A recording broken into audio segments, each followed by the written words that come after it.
আসসালামু আলাইকুম ওয়া রাহমাতুল্লাহি ওয়া বারাকাতুহু। একটি মুসলমানের ঘরের ছেলে প্রত্যেক দিন শুক্রবারে কি করে মা জানেন? ঘরের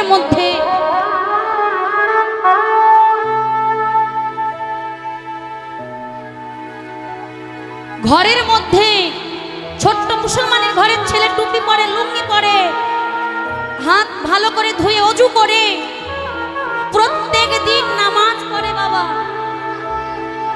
মুসলমানের ঘরে প্রত্যেকটা ছেলে প্রত্যেক শুক্রবারে বারে কি করেন না নামাজ পড়েন।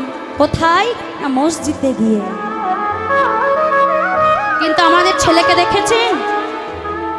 কোন ছেলে ছোট ছেলে দেখেছেন গলায় তুলসী মালা দিয়ে ইস্কনে যায় আমার ভগবানের সঙ্গে ভাগবত শ্রবণ করতে? যাই কোনদিন ইস্কনে গিয়ে ভাগবত আস্বাদন করে? ঘরে কি ভাগবত খুলে পড়াশোনা করে?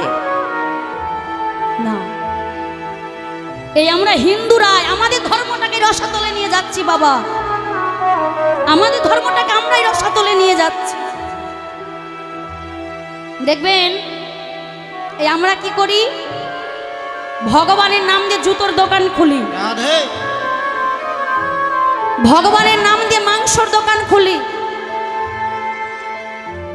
ভগবানের নাম দিয়ে জুতোর দোকান খুলছি। আমরা কত বড় পাপী দেখুন। ভগবানের নাম দিয়ে লিখছি মাংসর দোকানের নাম। কোথাও দেখেছেন মুসলমানের ঘরের ছেলে আল্লাহ খোদার নাম দিয়ে জুতোর দোকান খুলেছে? কোথাও দেখেছেন মসজিদে গিয়ে তাস খেলা হয়, ডিজে বক্স চালানো হয়, জোয়া খেলা হয়? কোনো মসজিদে দেখেছেন? আপনাদের বাংলাদেশে তো বাবা এক ধাপ যেতে যেতেই মসজিদ দেখা যায়। দেখেছেন কোনো মসজিদে জুয়া খেলতে? না। মুসলমানেরা সেই মসজিদে কেন যায়? শুধু নামাজ পড়তে, আল্লাহ খোদাকে ডাকতে। কিন্তু আমাদের হিন্দু ঘরে ছেলেরা মন্দিরটাকে মসজিদের থেকে কি করে? আজ হিন্দু ঘরের ছেলেরা ওই মন্দিরে কি করে? জুয়ার আখড়া করে বসে।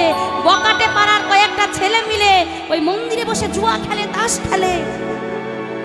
যেখানে মায়ের আমার শুদ্ধ বসন পরিধান করে ফলের পশরা নিয়ে যায় মন্দিরে শুদ্ধ বসনে পূজা করতে।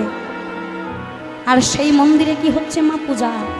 পূজা না হয়ে বকাটে ছেলেরা বাবা তাস খেলা আখড়া করে তুলছে। তাহলে আমরাই তো আমাদের ধর্মটাকে নিচু তলে নিয়ে যাচ্ছি, রসাতলে নিয়ে যাচ্ছি। আমাদের জাগতে হবে, সচেতন হতে হবে। আমি যেমন কর্ম করব আমাকে তেমন ফল পেতে হবে।